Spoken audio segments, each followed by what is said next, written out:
Yeah, man, so watch on Ali TV, YouTube channel. Gully God represent straight. You see it? It's a big league. Yeah, a the big league. You know, see the pussy them a flip, so me give them everything in a the clip. Gully. Easy. Ali TV, Madam Mean. Philanthropist. Since his career began as a teenager, he has churned out a slew of hits and has collaborated with the likes of Kendrick Lamar, Jerry Wonder, Melanie Fiona, Cardinal Official, rapper Little John, among countless others. Through his Banks of Hope Foundation, Agentsasco has adapted the Metcalf Street Juvenile Remand Center and continues to help raise awareness about the importance of rainwater harvesting. Today on the road to success, we journey with Agentsasco. From the Banks of Hope, he's winning right now. Sasko, welcome to the road to success, the journey. Yeah, man, respect. Thanks for having me. All right, I am not hearing you. Oh, sorry, hold on there. Yo, we still can't get used to them Zoom thing. You can't hear me now, right? I can hear you right now, right? It's all about the virtual space, and we're really grateful that you're able to join us. Well, you not drag me into the information age because me's a real Neanderthal, you know, so you have to see with me. But let's just kickstart things with your foundation. You're from a big family with lots of brothers and sisters. What was it like for Jeffrey Campbell growing up in Kintyre, St. Andrew?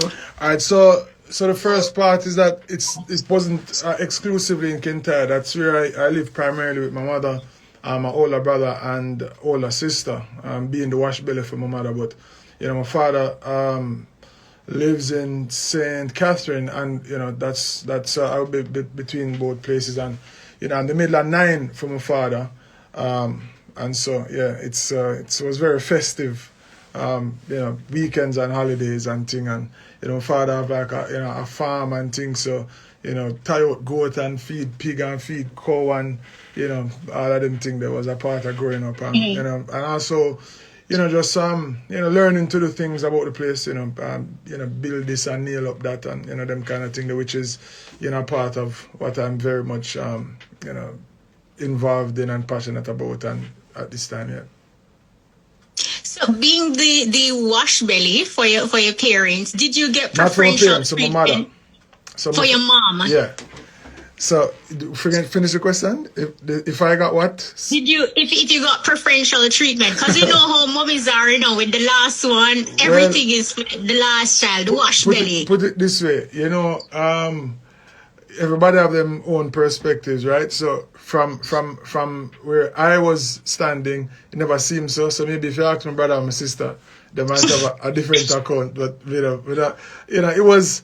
And I have nothing to complain about, give thanks that I had the time that I did with my mother. Of course, she died when I was 23.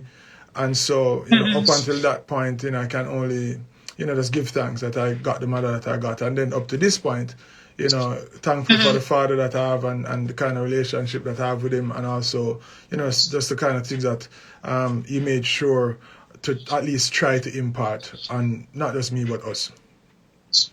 And our parents are usually like our first role models. Can you share with us like a lesson you have learned, from both parents that still resonates with you as an adult today? Countless.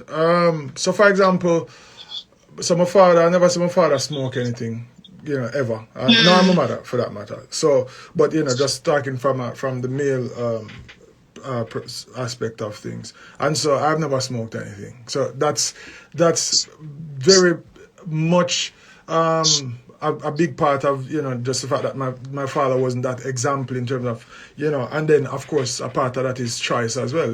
I've just chosen to not do that, but I think that's a very a significant part of that.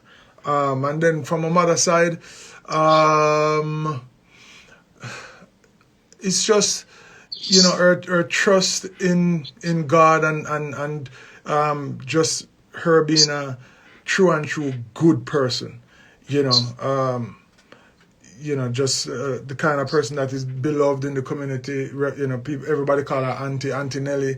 Just always a Christian lady with very Christian beliefs and how she went about things. So the kind of humility and willingness to help others and give of what she don't have. And this is the kind of thing that you hear so often, but I mean, literally just giving what you can, and sometimes it's not material or monetary. It's time, and it's a listening ear to someone, them kind of vibes there. Jeffrey Camblin High School. What type of schoolers were you? Type who obey or you out on bad? What type of student? I've been the, well, for lack of a better term, I mean, it is what it is. I've been I can't say it. No, my mouth can't say it. So I've been the jovial one in the class. Let's just say that. And get trouble and crack joke and beat the desk and DJ and but at the same time I was a more than fair student, so that balance out that. My teacher them would have testified to that, I hope. Yeah. Now, after high school, you did sixth form, and according to my research, your dream at that time was to go to college to pursue a degree in mass communication with focus on journalism. Yeah. But your career in music started at 17. So take us back to this moment when you traded mass comm for music. All right. So of course, by the time you get to turn, talk, trying to help steer you towards what your future might be, and the recurring theme was making sure that you actually love what you're pursuing. So so my love as far as it was at that time was definitely music first, and I also loved architecture. So I was thinking about either one, but then because I kept saying, whatever you love, you pursue something in that. Now, at that time, once again, loving music, I figured if I wasn't going to be on the stage myself or, being interviewed, then I could be conducting the interview. So, I'd be on the other side of the microphone. So that was the thinking in wanting to pursue mass communication. It was because of my love of music. But interestingly, even though I'm a DJ from, as far as I can remember, like from 3.5, 4 years old, and even though I win DJ competition, against all, guys, much bigger than me, all big man too. Another time I win a DJ contest and the brother Vex, I want to fight me, and the other man, them affair, cause me a juvenile and, anyway. But even though all of that was happening, I still never felt like I could, be an artist because, it's somehow reserved for, there's some alien type of special people that I used to look up to, like, Professor Nuts and Stitchy them and Papa San and things. So, so even being in high school and beating the desk and I win clash after clash and a DJ a barbecue and a mash up the place, I still felt like it was, somehow reserved for, some different, yeah. So what gave you the courage? Because, you're thinking that, boy, this is something that you could do, but like you say, you didn't see yourself on the stage doing it. What actually propelled you and motivated you to take the next step? Well, again, even though something was telling me that, no, man, clearly it's, it have to be some special something, I always saw myself doing it though. That's the next thing. So I always saw myself performing, for, a sea of people in front of me, like it, even without wanting it. So it wasn't even, I wasn't dreaming of it to do it. It was more just seeing it. Like, it's strange. You understand? Like, I don't even know. I don't know. I saw it, but I really feel like, no, I guess everybody dream like this. So, just like how when World Cup time come around, you dream about scoring the winning goal in the World Cup. Me, I'm not a baller from nowhere, but, you can't. So, I think, I used to think that it was the same kind of thing.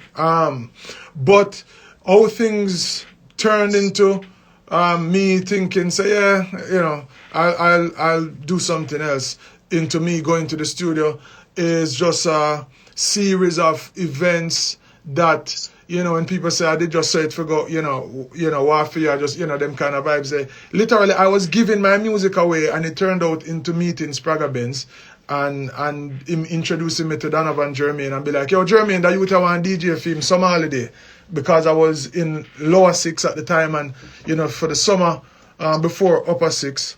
That's the first time I set foot in a recording studio, and that's when I met Jermaine and I met Sprague for the first time right there. So, and then from there, that entire school year was me going to studio after school and things like that, and then that was 2000, and then by 2001, things start going. So it was it was just like, I don't know, very interesting. So what would you say your conversation with Sprague Benz, he actually helped you to realize that you are ready for the next step on your musical journey? So a couple things happened with that, me meeting Sprague. So what happened was, when I went to sixth form, my brother Briggy, who is Sprague nephew, we were in fifth form at the same time, and me and him would have been clashing back and forth, Friday evening time, and we used to hang out together, really party together and thing. And what Briggy used to do, Briggy would have come at school more time and DJ the unreleased Sprague them, boss made wicked. Me I said, no, where the man find that, and then no. So, it go from, so pretty much I had to be competing with Sprague level material at the time, because when the man dropped that on your Friday, you better have something next Friday, you know what I mean? So anyhow, when we finish when we finish fifth form together now, Briggy go on to pursuing music, and so me used to like, still a build my tune, and I be like, yo, Briggy, you're the one here. And I say, yo, that wicked. And I say, yeah man, you can take it, cause you don't know, me as schoolers, and he pursue him thing. So one of the song them that I gave to Briggy, Sprague ended up like hearing the song, Briggy performing the song, and then he was at like Steely and Clevey and the Street Sweeper with him forward. And I'm like, yo, Briggy, that tune, what me did, what I mean? Anyway, Sprague ended up do the song, and one of my brethren, Nikolai Jarisim, R.I.P. Johnny come on and say, yo, me the asylum, I hear the tune, brother. So in meeting Sprague, what it proved to me is that the material that I'm making up wasn't just good enough for me. I'm a school friend, but I remember Colin Hines was playing one Saturday, and he was like, yo, this new one from Sprague Benz, so it's such a prolific writer, and blah, blah, blah. And I'm like, yo. So that kind of confirmed that, all right, the material that I'm putting together is at least good enough for Sprague to want to do it. And by the way, Sprague one of the artists them too. And also for like, radio personalities playing it and be feeling like, it's impressive stuff. Because also, as a matter of being objective and with myself, to me, and then everybody friend them too, when you have good friends, them boost up, yo, my friend are the toughest thing. So up until that point, it was kind of like, maybe I'm just another classroom DJ, or maybe I'm just another community DJ, and everybody tell us, boy, that tough, boy, if you cut a record, the amount of time me hear that, you know what I mean? So, and not just for me, but for other man too, you know what I mean? So this Sprague interaction really made me recognize that it was, at least there was something there that was good enough for that level. No, Sprague, you said Sprague introduced you to Donovan Jermaine and ultimately Penthouse Records. Yeah. Still being young and fresh in the game, and Penthouse was the home of the Buju Banton, Wayne Wonder. Describe for us what was that like for you, and how did you build up your confidence over time, just being among persons who are doing it? All right, so one of the things that I also realized really quickly was that all of the people who I looked up to or look up to still and just had in such great esteem immediately recognized that I had something and were very vocal about it. So for example, meeting Buju, I used to go Buju in my school uniform. First record was put out by Gargamel Music. The first time I saw my name on a vinyl record, it was produced by Gargamel Music, a song named Revamp, and it was on the A side, not no B side business, So I mean, as a juvenile and thing, so that, so things like that. And all right, so my artists, them like real artists, them during, growing up time, from from early on, chronological order as best as I can.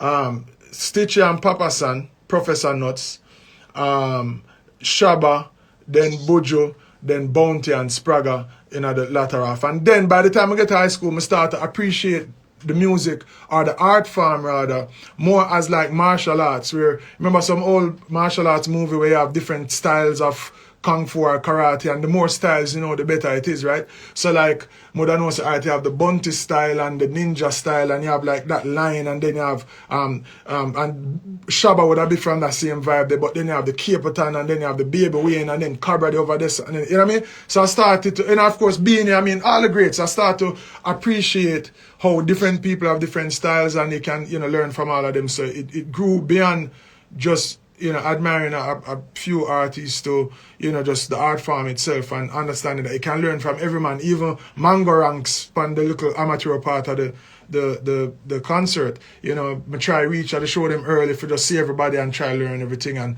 you know, just being a student of the music kind of thing. Now, as a youngster and getting that taste of the industry and seeing persons that you idolize and being in the same space with them, what actually kept Assassin at the time grounded?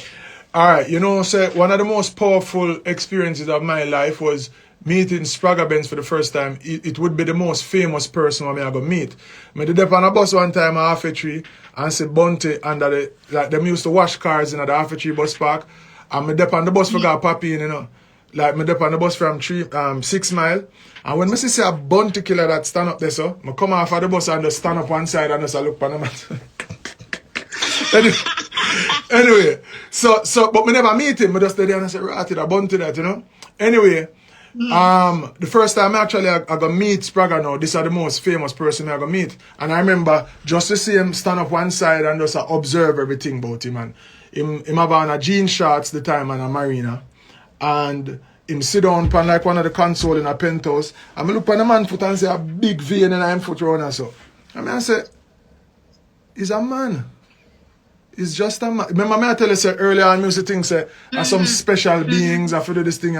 In that moment, as simple as I take it, I just acknowledge the fact, say, listen, he's a man like every other man. And to this day, it's, you know, people are people. You know, I just say it goes. So in meeting everybody and in, you know, becoming an artist myself and people meeting me and be like, so a lot of thing I get all the time is people say, so, me not lie, or you just humble so, or you just like them expect you to like walk by your hands or something. Yeah, but just a man, like, you know what I mean, like, you know. So that was like I said, one of the single most important acknowledgements that I made in that first meeting. That listen, so the big vein pan the man foot there is a man like everybody else.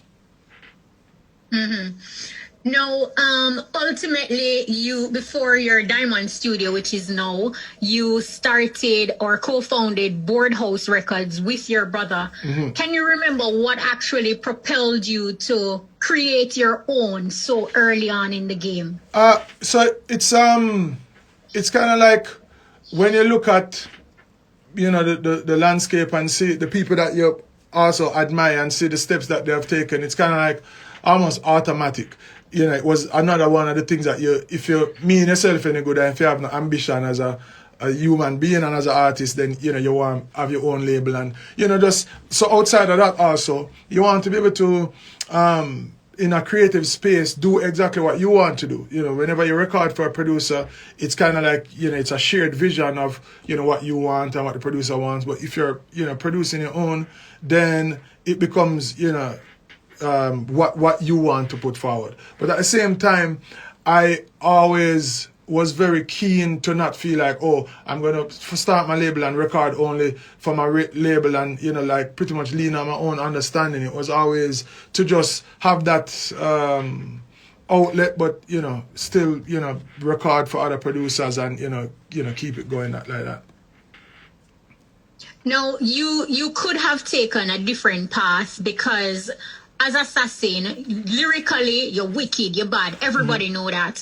And there are times when, you know, you could have gotten entangled in clashes. And, entangled? You know, the last time I heard entanglement in an interview was, a different Was story. You know. right? Find a different word there. Embroiled, Okay, maybe. perhaps, but you could have gone down that lyrical path, exchanging, jobs, musical jobs. Yeah. What actually prevented you from taking that path? And did you have somebody who sort of mentor you to say, this is not the direction? So it was a couple of things. Of course, at the time I was very young, so you kind of more. Let me speak for myself. At the time, I was young and still trying to figure things out. But the more I leaned into what I wanted for myself, I realized that I never wanted that, and it never made sense to me to divide an audience. So when I look at once again the people who I admired. And certainly what made the most sense was, like for example, Buju. Buju never had a rival, so to speak. And at the same time, Bunty, I'm a DJ throughout high school, but then there was the Bunty Beanie division. Mm-hmm. And so it was, so I know that, when you have this versus that, it splits the audience. You have some people who are going to decide to, just because them represent the other person, them then are nothing with you. So to me, it never made sense to want to pursue anything like that, because it going to divide and so I never wanted it for myself, and that was a cornerstone of why I veered away from it. But of course, being with Pentos at the time, Jermaine also was like, you don't need that, and and then on the next side of it too, I realized that it doesn't prove anything, because if you think you're going to prove who's the better artist in them kind of, tracing match. No, 2005 was a bittersweet year for you. You kind of alluded to it earlier. You released your debut album, Infiltration. You became this period of sadness and joy impact your life. Man, well, so I had to grow up really quickly. Of course, especially turning a father that same year. And just, dealing with the loss of, not just a loved one, but, your mother, that, a very central part of your whole existence. That, with everything that was happening at 23 years old, it was time to just listen, deal with it. You have to, especially with being responsible for a child myself, you have to just get up and get on with it. So I was very deliberate about learning how to deal with that, and as a matter of fact, that's how the whole agent thing started, because at the end of 05 going into 06, I wanted to inspire myself and rejuvenate my whole vibe and things. So so I cut my braids off the day actually after my mother died, and I decided that Agent 006 for the year 2006 would be that kind of alter ego that was gonna propel me through this tough time. And one of the things that I also figured would be useful was just to immerse myself in the work to distract me from what I was going through personally. And so that's how I approached it. As you mentioned, 2006, which, started the whole agent for you. But not only did you do a name change, you actually rebranded and changed your entire musical posture. I mean, why such a drastic change? I know what you mentioned earlier, but it was kind of like, a different path. Well, so I'm not sure that I rebranded, so to speak, apart from the name part, because my material has always so the younger days it was more frivolous for real, but it wasn't all frivolous. So so for example, a lot of the catalog from that time, songs like That Thing, That and them thing there, still social commentary. It's just that I was growing up, and I embraced that, and I really more than anything, even before I started, one of the deals that I made with myself, I really look in the mirror one day at, I don't know, maybe I was still 17 at the time, and say, okay, I'm going to pursue this thing.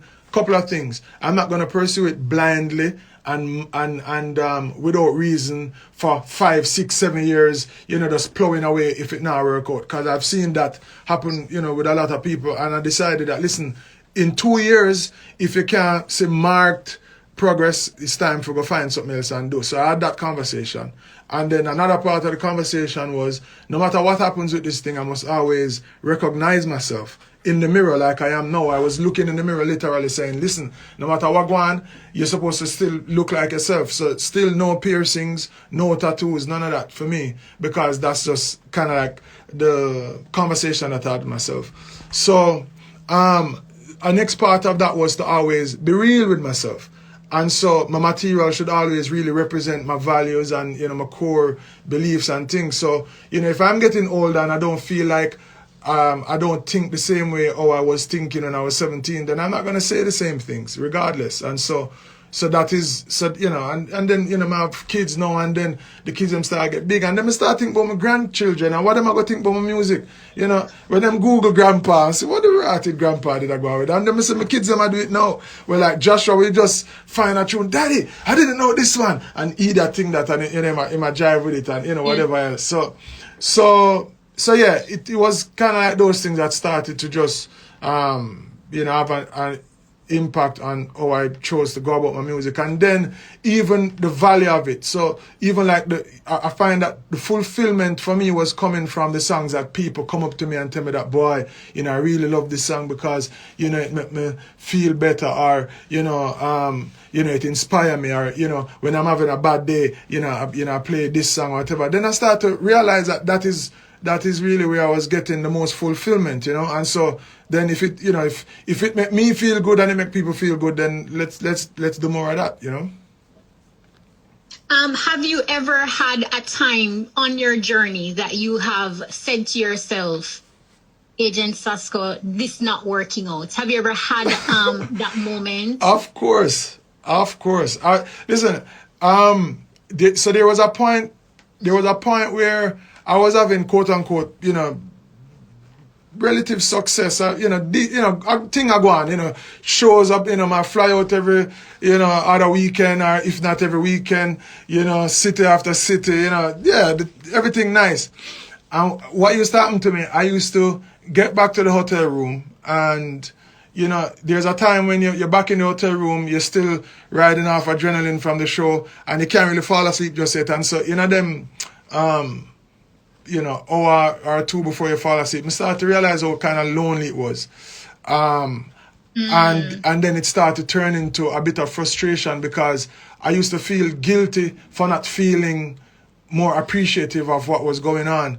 Because, eventually I get to figure out that it is because the real fulfillment was there, because I wasn't doing it exactly how I wanted to do it, you know, with the you know, the saying exactly what I wanted to say, and you know, representing things exactly how I wanted to. So that's where the discomfort was coming from.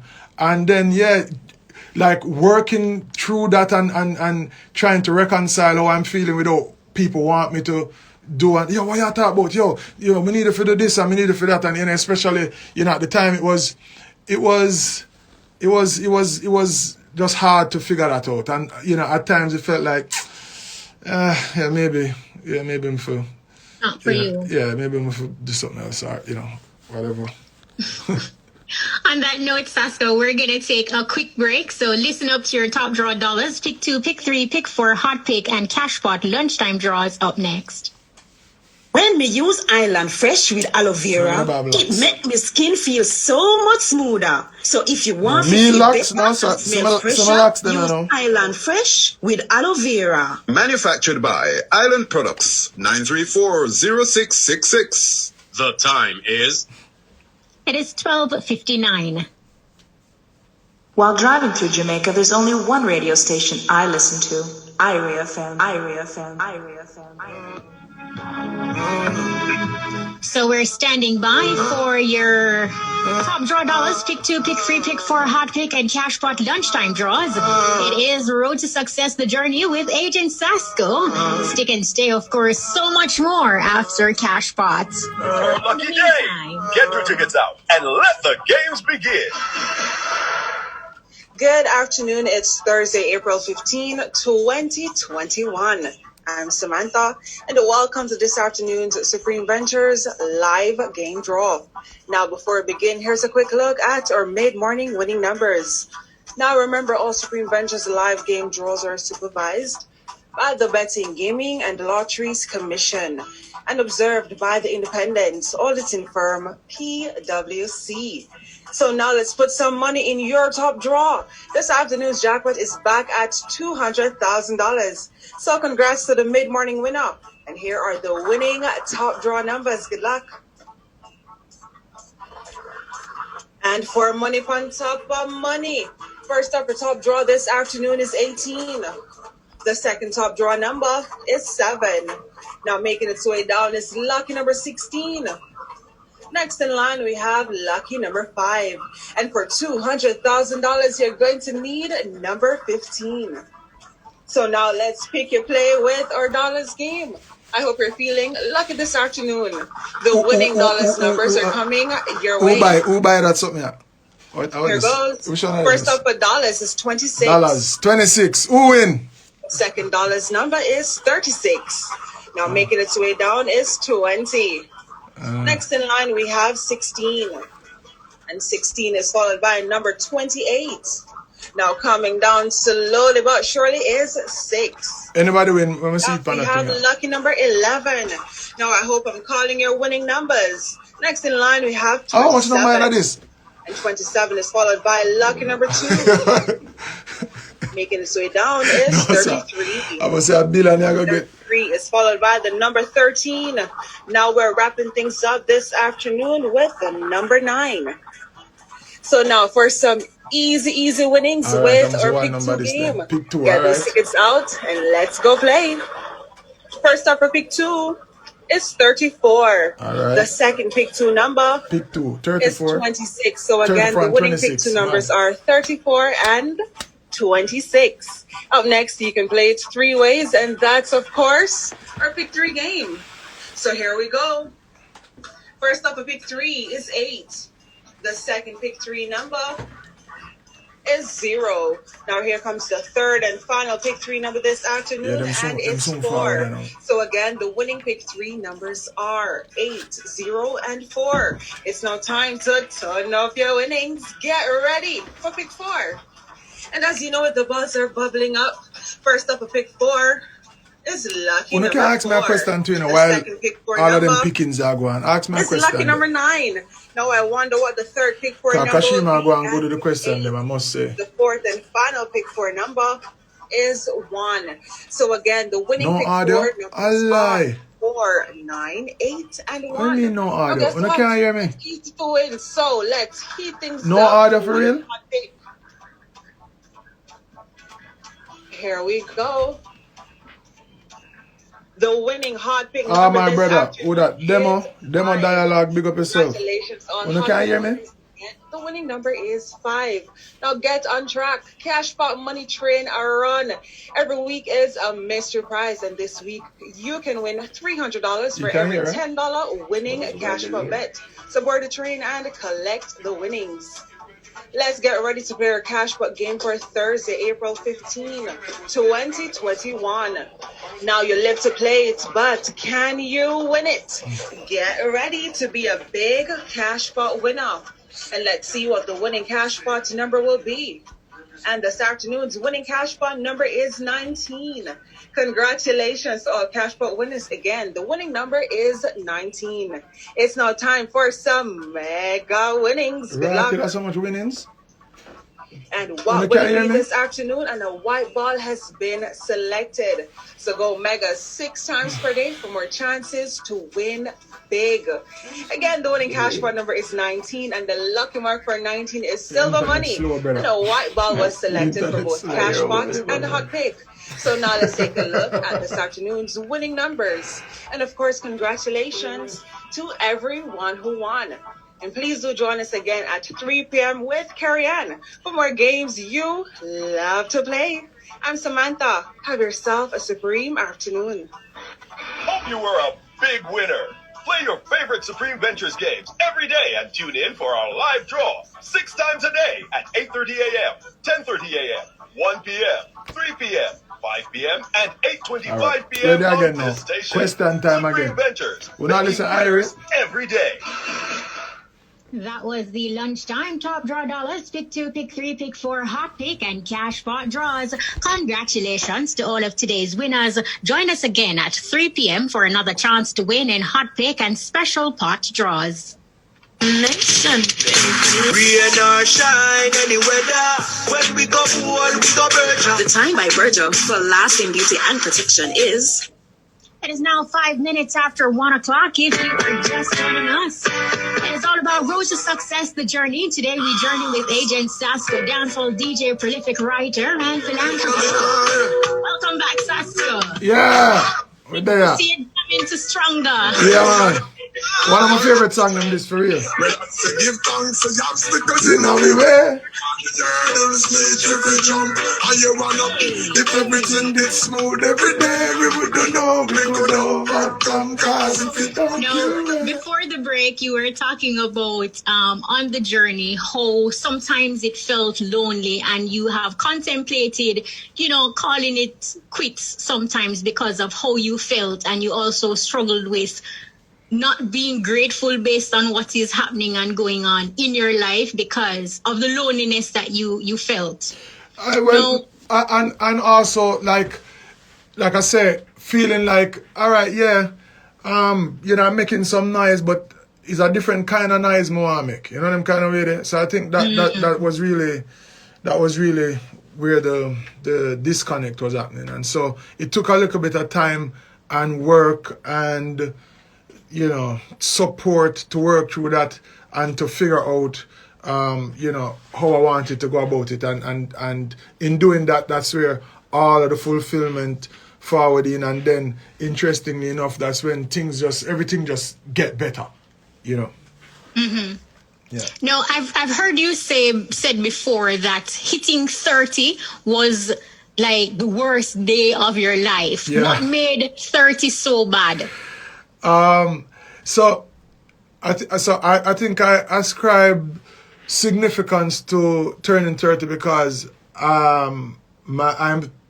was born and my parents were 30, and so I think because of that it was just a significant milestone, even growing up, just having that, and then when I was 30 is pretty much exactly when I was going through all of that I just spoke about, and then my son born when me at 30 to right in this. So so once again it was a lot to work through and process, and feeling like, man, I need to figure this thing out. And then 30 was the middle of, I would say, like a 4-year span of, like I said, just this kind of frustration / depression kind of space that I was in, and my 30th birthday being the worst of all of that. So it could only be up from there, but it took another 2 years to really work it out and just grind it out until you start to see okay, all right, so this is what I need to do, and and of course I can't take all the credit. It's having good people around me, and my family and friends and thing, and kind of help steer me out of that. Mm-hmm. You mentioned depression, and that is so real. A lot of people go through struggles and depression. Mm-hmm. Being a celebrity and in the public space, talk to us about your coping mechanism and how you actually maneuvered your way. I know you mentioned briefly the support. I have a coping mechanism. No, I am asking. I'm teasing. I'm just teasing. So, I mean, I guess it's several things. One of the things is, not taking everything on. That's number one. And, trying to identify, what's truly important. And when you identify what's important to you, it's easy to lose focus of the other, the other things, and things just don't mean the same thing anymore. So maybe 10 years ago, the exact scenario would play out and you would feel totally differently about it because, you just have a different perspective. So, a lot of it is just growing up and challenging myself to, to see things differently, managing my perspective, and challenging that every day. And one of my, so if you follow me on Instagram or anywhere, if you notice, most if not all my posts will have hashtag give thanks, because giving thanks, the attitude of gratitude is definitely a cornerstone of my coping mechanism, to always be grateful. So I spoke earlier about feeling guilty about not being grateful for what was happening at the time. So, one of the best treatment for that was just to acknowledge, being thankful at all times. And you asked me earlier about what I learned from my mother. I think that's the most, the best gift I got from my mother was, she used to always say, you must just, give thanks. And sometimes as a youth, I say, give thanks for what? Like it would be the worst situation and she said, you must still give thanks. So even when she died, one of the things that got me through that whole thing was her telling me to give thanks for it, to still find something throughout the whole process to be thankful for. It's a immediate recipe for feeling better about anything. If you force yourself to give thanks for something about it. All right, I'm losing my mother to cancer. What is there to give thanks about? Well, give thanks I know my mother. Give thanks she's the kind of mother that, they did it for me and, walk up and down and find whatever second-hand book and wrap them over. So Monday morning, you have book like everybody else, giving thanks for those kind of things. So that's definitely one of the most important coping mechanisms. So massive, if you're going through something or whatever, take out your hand them, see it if you have 5 fingers, 6 fingers, I'm born it by the way, well 12, and them take them off. But anyhow, so look by your 5 finger them and just find 5 things to give thanks for, no matter what the situation is. It worked for me like a charm. Best antidote, vaccine now, I go now, is the vaccine this for all heartache. Yeah. So, all right. So gratitude basically put a lot of things into perspective for you. Now, you've also managed, Sasco, to continue your education, earning a degree in business management. What were some of the challenges you encountered returning to formal education?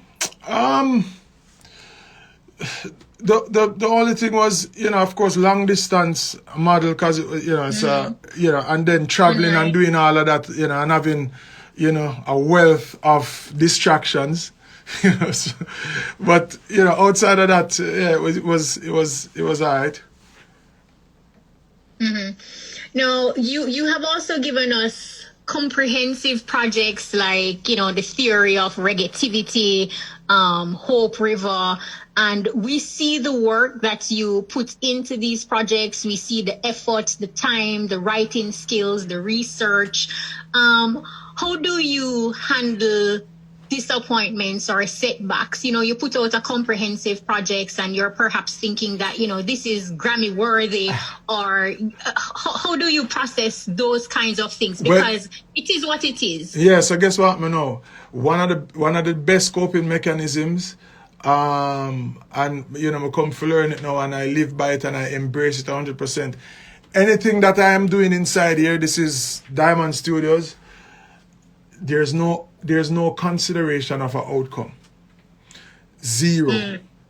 And one of the things that was frustrating me during my frustration time was caring too much about the outcome, and believing that somehow, you kind of had to tailor what you're doing to what, what's going on or whatever. But understanding that, but I don't want to do that, So the freedom that comes from, listen, I'm going to make what I'm making in here and I'm going to put it out and come what may, is the best thing ever.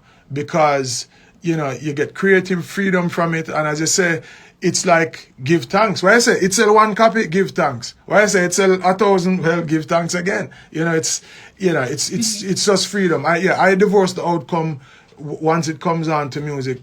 No, it's I just doing it and put it out and, living with the results. I'm being happy with them.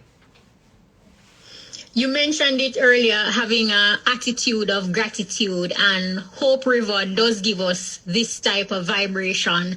What did you learn about yourself in the creation process of this project? What did I learn about myself?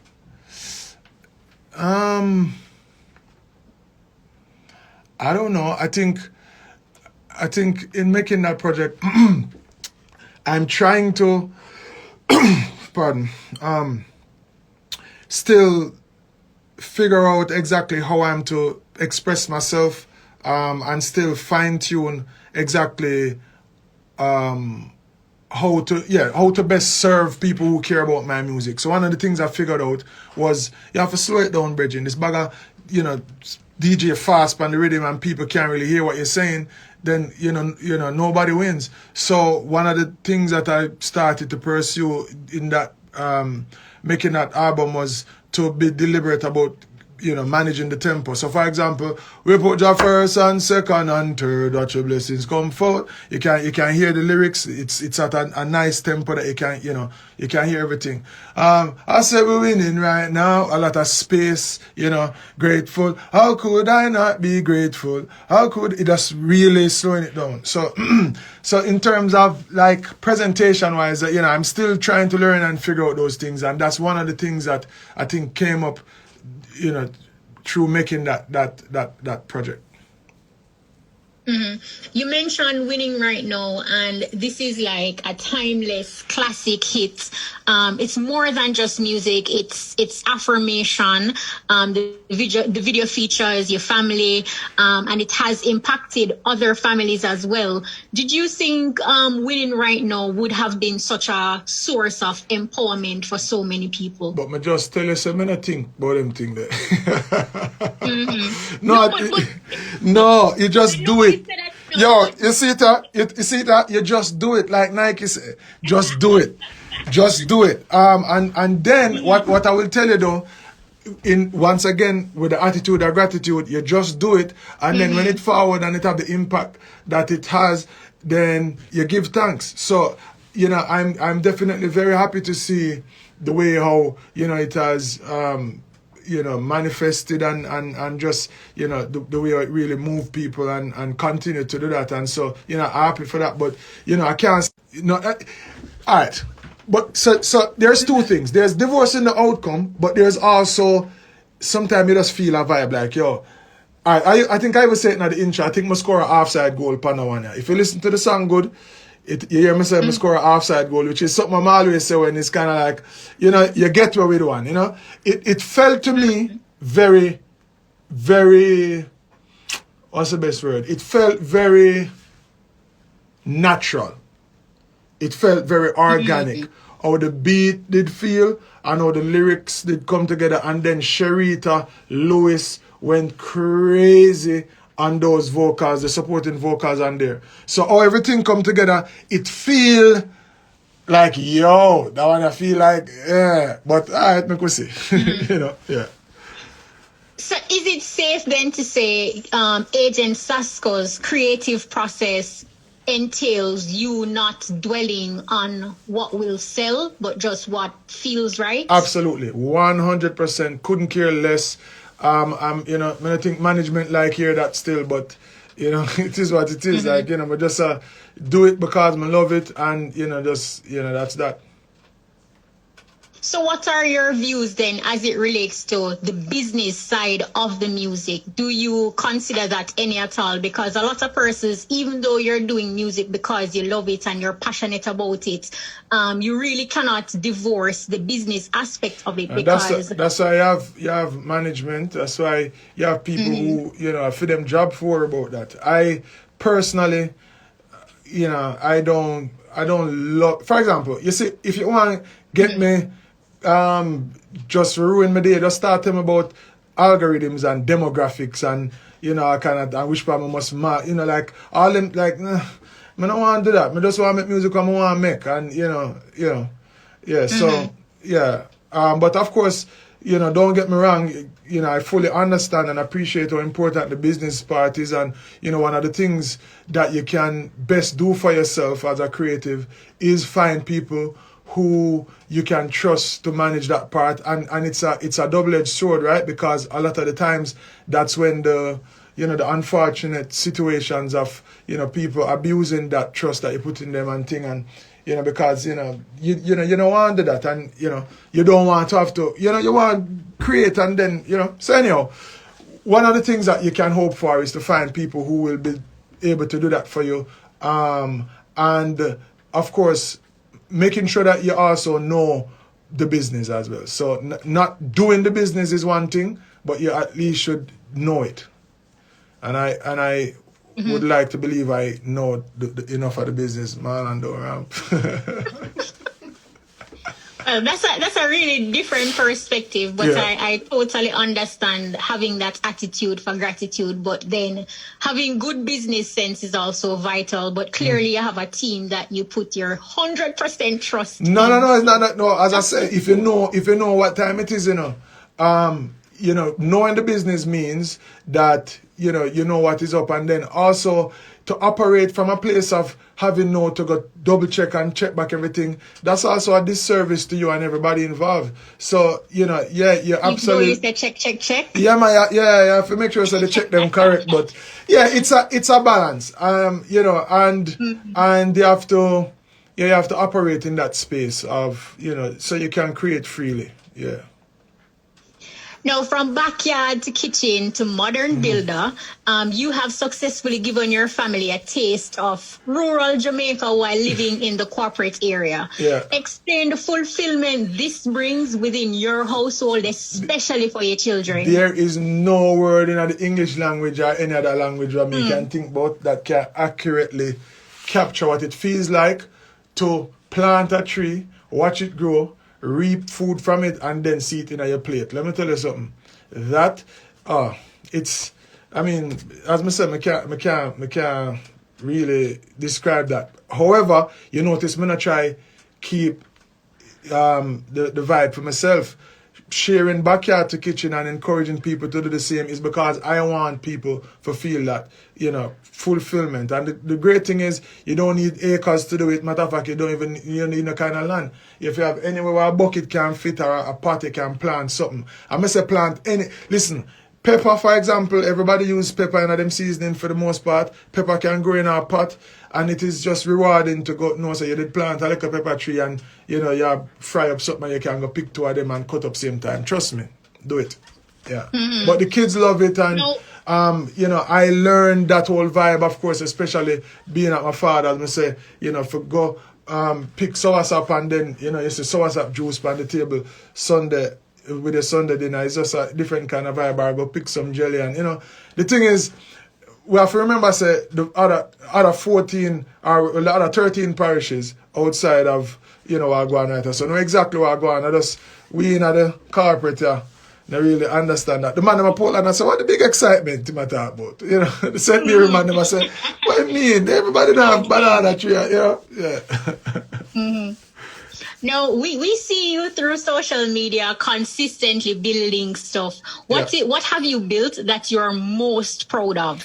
Every time you see it, you say, no, every single thing. Once again, the attitude of gratitude say you have to give thanks to everything. The first thing we start build about the place was some little, what I call it, planter box. But no, it's not planter box. It's just like a little barrier around the young trees of my plants. So like I plant a Suriname cherry and a grapefruit tree. And because I have dogs, and trust me, nothing dog them love do more than destroy things more time, especially the puppy them. So the first little thing I start build was just the little barrier them for, shield the dogs from the young trees. And I love them because, you see, as simple as it is one of the first little things I could have built, but it allowed me to enjoy the fulfillment of picking from the same tree them. So everything is related, so I have to love them as much as I love, the more, I guess, impressive builds that I've done. So, for example, making my daughter room, like we did an addition of a bedroom to the house, which is AC, my big daughter bedroom, and we pretty much like build it with my hands, like that, that was very fulfilling. But as I say, the attitude of gratitude says, give thanks for everything, Mm-hmm. As you mentioned your children, AC, LC, JC, we get the opportunity of getting some insights through social media platforms. And, you know, we see whether they're feeding the animals or reading a book or just being together or having a conversation with mommy or daddy. It is evident the sort of how much you pour into them. But at the same time, we're never too old to learn. What lessons have your children taught you? Well, I listen in patience, I can tell you that. But so like Lauren has a sort of fearless expectation of the world.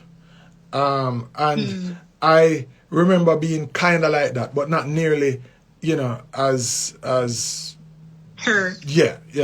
And so one of the things that I'm trying to learn is to learn to get back to that, to just have, you know, like she expect things. She like, you know, like, what do you mean it can't be done? You know, she just has, you know, so there's that. And then Joshua Esquire, like the way that young man, like, you know, form him sentences and him, you know, express him ideas. I definitely can learn from him in that regard. Yeah, so yeah, if Joshua did that interview, yeah, you have to run in at your Oxford couple times when him bowl some of them some four syllable after you. Absolutely amazing. Yeah, man. Joshua Esquire, I'm calling him bad. And then Ali now, Ali's just very, she's like Silent River. She's, you know, very intelligent, very graceful. I call her AC the Graceful. Yeah, I can definitely learn to carry some of that grace. You know, I say I learn me get upset about something. Yeah, so I'll learn a little bit of that grace from AC. Would you say you're miserable? Miserable, bad people. Let me tell you something. Me miserable. Listen, he's an old man on the system right as a no, and I know. Listen, I know my soul feels at least 30 years older. I know, alright. Even so, for example, like me go buy a pickup truck and like when I describe to the man them how I want it set up. You're the sales rep. Oh, you mean like the big man spec? The man I say all the old man set up them vehicle them way there. So you know. I just, yeah, so now I'm old soul and boy, let me tell you, old and miserable. But I learn to live with it. Them call me Oscar the Grouch. The other one, Rad, they give me the name there. And the other day, Rat Beaches and Lauren, she go to the gift shop and get me a little Oscar the Grouch stuff thing. So it up on my bedside table now, yeah. Yeah. Now, Agentsasco, the humanitarian. Now, through your Banks of Hope Foundation, you recently completed the Black Diamond Studio, the Metcalf Street Juvenile Remand Center, through a partnership with Digicel. How did you become interested in this project? All right, so I was approached by the Ministry of National Security through a program called We Transform several years ago. It was Pernell Charles Jr. at the time, and yeah, We Transform program is a program with I think it focuses on juveniles.